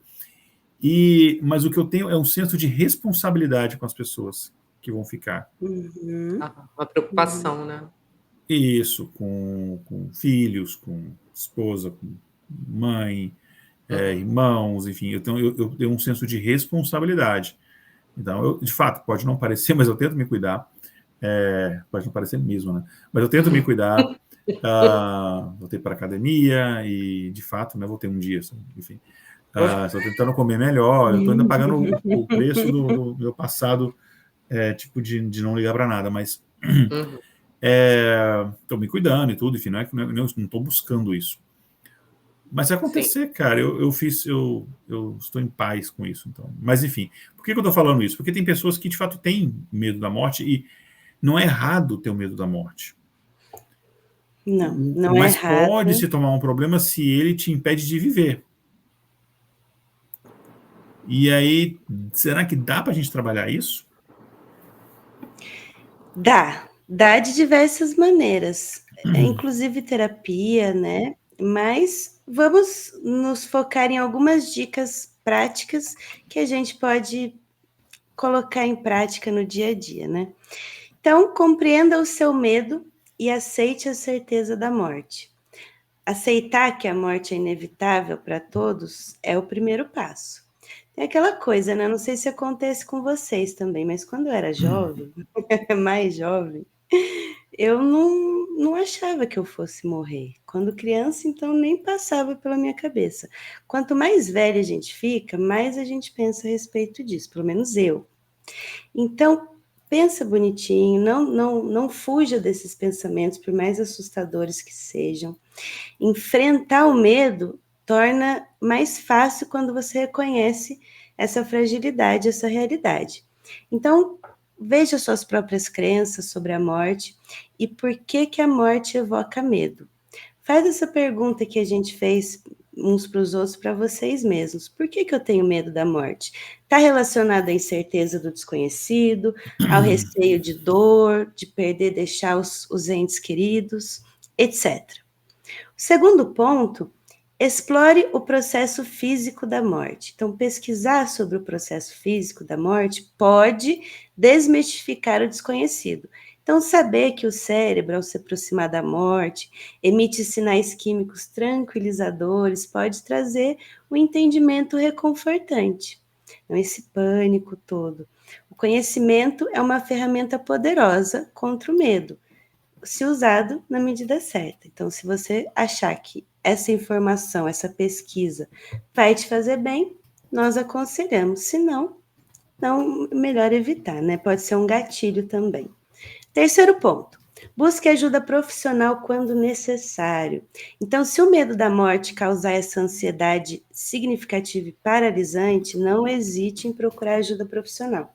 Profissionais de saúde mental, psiquiatras, psicólogos, podem oferecer suporte essencial para lidar com esses sentimentos. Reconheça a importância de que não enfrentar esse desafio sozinho é essencial e respeite os seus próprios limites e o seu próprio tempo. Mais uma dica: viva um dia de cada vez, valorizando as boas companhias. Aproveite plenamente a vida, vivendo um dia de cada vez. Pode parecer clichê, mas é muito útil. Dedique tempo a si mesmo, à família, vivenciando momentos com intensidade, para não chegar lá no final e falar, poxa, eu podia ter, que nem aquela música, né? Podia ter trabalhado menos, vivido mais. Então, não permita que o medo impeça a apreciação dos momentos preciosos. Converse abertamente com seus entes queridos sobre a morte, é essencial. Fale sobre suas preferências, se você quer ser cremado, quer ser enterrado.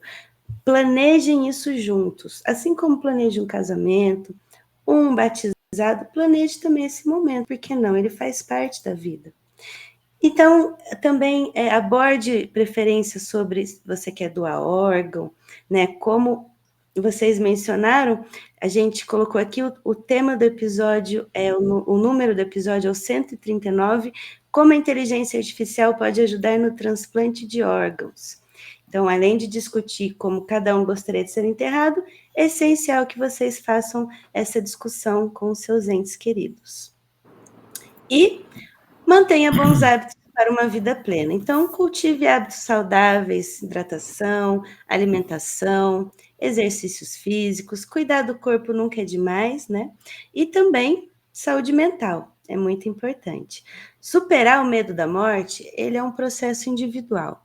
Cada pessoa tem que encontrar o seu caminho e, né, seguir conforme aquilo que mais dá certo para você.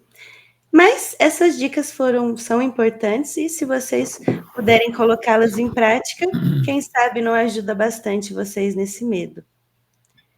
É isso aí, pessoal.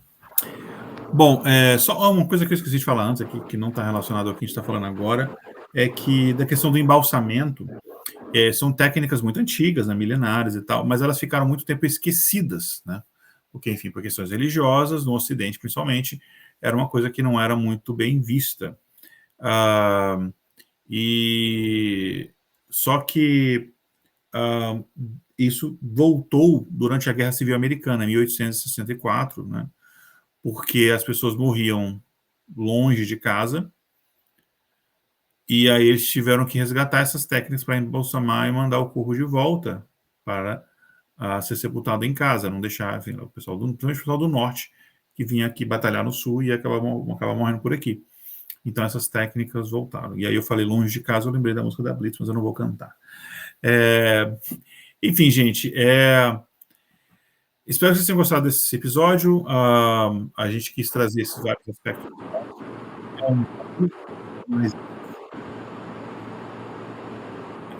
Existem todas as questões culturais, como a gente falou, como a gente encara a morte, como a gente lida com a morte, como a gente trata os mortos, isso é diferente de cada sociedade. Em algumas sociedades a gente trabalha, é muito mais próximo, em outras sociedades é um pouco mais esterilizado, digamos assim, é meio que privatizado, como a gente falou, mas todas as sociedades têm que lidar com isso. Então, espero que vocês tenham aprendido tanto quanto nós, se divertido tanto quanto nós. E fique atento aos nossos próximos episódios, que a gente vai explorar assuntos inusitados, insólitos como esse e tal. E é isso, o episódio não acabou ainda, calma, a gente tem ainda o nosso último quadro, mas espero que vocês tenham gostado e não deixe o intervalo de confiança morrer. Ajude este projeto. Entra no nosso site intervalodeconfianca.com.br/apoia, veja como nos apoiar. Começando R$5 por mês, você consegue nos ajudar. Não consegue ajudar sim, ou até consegue te ajudar além disso, mas divulgue o Intervalo de Confiança. Passe para os seus amigos, familiares, amigas, enfim, colegas de trabalho. E como eu sempre falo, a pessoa às vezes não fala assim, escuta o Intervalo de Confiança aí. A pessoa vai, cara, tá, é o famoso vamos marcar lá do Carioca. Não, chega assim, abre o Spotify aí, ou qualquer programa de podcast. Tinha que sobrar para mim. Aí, pesquisa aí, Intervalo de Confiança. Achou? Legal, deixa eu ver. Isso mesmo, segue aí, ó. Inclusive, escuta o episódio tal que eu acho que você vai curtir. Ajuda mesmo, gente, pra gente crescer o nosso número de ouvintes e tal, e, enfim, expandir a palavra. Isso aí. Espalhar a palavra da ciência. Bom, gente, a gente, então, está chegando aqui ao final do episódio, mas antes, a gente vai para o nosso quadro Espaço Amostral, onde a gente traz indicações culturais para vocês, pode ter a ver com tema ou não, pode ser livro, série, jogo, enfim, basicamente qualquer coisa, a gente sempre fala isso, mas a gente sempre continua a falar porque pode ser que tenha ouvintes, espero que sim, que a gente está expandindo, e tenha ouvintes que estejam chegando agora. E aí vamos fazer então aqui em ordem alfabética, mas deixando eu por último, em ordem alfabética aleatória, ordem alfabética, digamos assim, não convencional, sempre existe. Sempre para me prejudicar. Isso, então vamos começar com a Alane. No trabalho é a mesma coisa, gente. Né? Então. Não, mas tem outra pessoa com nome que começa com A no nosso time e a gente reveza. Revezamento de bullying. Então, Alane, o que você trouxe pra gente aqui? Então, falando um pouco, né, desse tema aí de hoje, me veio à mente a série Dexter. Não sei se vocês já assistiram, né? Muito bom. Bem famosa aí durante um tempo. E, basicamente, a série é sobre esse cara chamado Dexter, né? Ele é um analista forense. Ele faz análises dos padrões sanguíneos que são observados numa cena de crime. Então, a polícia ali, a divisão de homicídios, né? Chama ele, olha, teve um assassinato aqui e tal, investiga aí esse padrão, né? Aquele sangue espirrado na parede e tal. Então, com isso, ele consegue fazer ali uma análise até mesmo do instrumento que foi utilizado, o ângulo que a pessoa estava, então ele sabe se foi uma pessoa mais alta que a vítima ou mais baixa, se a vítima estava no chão, se estava de pé. Então, traz uma coisa bem interessante que normalmente a gente não pensa, né? Quando está numa situação dessa ali para descobrir e tal. Não pensaria que seria possível de ser investigado, né? Mas aí o que acontece? Com todo esse conhecimento que ele tem, e ele é um cara extremamente inteligente e perspicaz, né? Ele meio que, obviamente, tendo informações privilegiadas ali de dentro da polícia, né? Ele meio que começa a investigar por conta própria ali o que aconteceu, e ele acaba descobrindo a identidade dos assassinos e tal. E o que acontece? Eu acho que a série foca mais assim, em serial killers, né? Então, eles normalmente não são pegos de primeira ali pela polícia, né? Então, o Dexter costuma ir atrás deles por conta própria e acaba fazendo meio que justiça ali com as próprias mãos, né?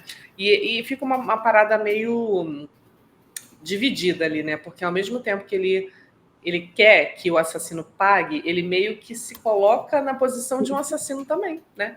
Porque ele acaba sendo um assassino.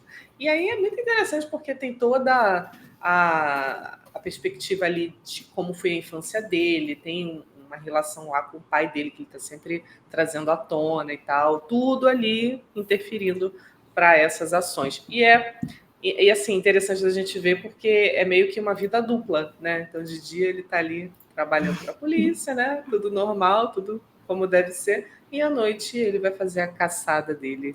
Mas pelo menos ele, ao longo da série, ele sempre fica ali limitado aos assassinos em série, a pessoas que são criminosas, né? No caso. Treinem Legal. seus psicopatas. Sofia, o que você trouxe pra gente aqui? Bem, eu trouxe um filme que, ao escrever o roteiro, eu me lembrei, eu assisti há muito tempo atrás. É um filme drama japonês de 2008 que conta a história de um jovem que ele, ao retornar à cidade natal dele, não consegue se recolocar como violoncelista, né? Então, ele vai atuar como um agente funerário tradicional japonês. Entretanto, o preconceito que ele sofre por atuar como um agente funerário, que era muito mal visto, não sei se ainda é, mas já foi muito mal visto na sociedade, vai delinear como esse filme acontece. É muito lindo, eu indico fortemente que vocês assistam. Ele foi vencedor do prêmio Oscar de melhor filme estrangeiro no ano de 2009 e ele pode ser assistido pelo YouTube. Então, se possível, a gente pode deixar o link para vocês conferirem depois. Legal. Eu vou trazer uma indicação e 2 jabás, porque tem a ver com o tema. A primeira indicação, eu vou indicar 3 livros. Tá? O primeiro é um livro do José Saramago, As Intermitências da Morte. É um romance de Saramago, como o título diz, ele lida sobre esse assunto, ele lida desse assunto. Muito interessante. José Saramago é sempre uma recomendação assim, sem erro. Li bastante tempo, mas aí, pensando nesse episódio, até me deu vontade de ler de novo. E eu vou indicar 2 livros meus, olha só. Além de tudo, é escritor, gente. Era, numa vida passada. São 2 livros de contos. E os meus livros de contos, eles sempre têm uma temática. Eu sempre gosto de fazer meus livros... eu gosto de fazer meus livros de contos no sentido que você, leitor, tem 2 experiências. Tem a experiência dos contos, individualmente, mas a junção dos contos é como se você tivesse uma história única. Todos os meus livros de contos, os contos, você consegue ler em qualquer ordem, não tem problema, eles são... Um não depende do outro, mas eles se interligam. Então, o personagem principal de um, ele é é citado um coadjuvante de outro, você consegue interligar as histórias. Tem um detalhezinho na história que, às vezes, passou despercebido, que você entende melhor na outra, enfim. Eu tenho 2 meus livros de contos que eu quero indicar, porque eles têm a ver com o tema. Um tem uma relação indireta com o tema. É um filme chamado Endecágono. O que é endecágono, Alane? Você que é matemática. Como é que é o nome? Endecágono. Ende. Uhum. Pô, se Ende fosse é decágono... 11. Enecágono. Não, esse é 9. Ai, meu Deus. Endecágono. É um polígono de 11 lados. São 11 contos, todos eles são interligados, por isso a questão do polígono. Cada um dos contos ele fala sobre um aspecto diferente da solidão. Um desses aspectos, que é inclusive o primeiro conto, ele fala da solidão no momento da morte. Na verdade, a morte é abordada em mais de um conto. Porque tem a solidão de ser abandonado, a solidão de só você saber uma coisa e você não poder compartilhar com ninguém. Tem vários aspectos diferentes da solidão. Um deles é a solidão nesse momento final da morte. Então, Endecágono é um dos livros. E o outro é um livro que eu falo basicamente sobre morte mesmo, que é outro livro de contos, que é o meu livro mais recente, que tem muitos anos, que chama Mutua. Mutua, que é M-U-T-U-W-A. M-U-T-U-W-A. Ele está a um preço simbólico no Kindle. Enfim, todos eles, se você for no meu site lá, igoralcantara.com.br, tem lá link para você comprar o físico ou o digital, enfim. E o Mutua também, só que eles são 8 contos, eles são menos contos, mas são contos um pouquinho maiores, estão mais ou menos do mesmo tamanho dos livros. E, inclusive, o Mutua é o meu best-seller, foi o meu único livro que eu vendi mais de 2.000 cópias. E ele ele fala sobre, basicamente, detalhe, esse livro foi antes da pandemia, mas ele fala de uma vila muito peculiar, em que as pessoas têm uma relação com a morte muito diferente, assim. Basicamente, são contos de terror, mas a morte está muito presente. Mutua simboliza a morte. Enfim, não vou falar mais não, depois de ler a sinopse, que eu só peço para Olha mas eu só, vi uma Fiquei oportunidade. curiosa. Então, Mutua e Endecágono são de Igor Alcântara e As Intermitências da Morte de José Saramago. Essas são as minhas indicações. Alguém quer deixar algum... Só uma aspas rapidinho. O chat GPT falou que o polígono de 11 lados é um decágono com U, mas eu também já vi com E, que nem você falou. Endecágono com H, inclusive. Endecágono com H. Tá em outra língua, então. Não, cara.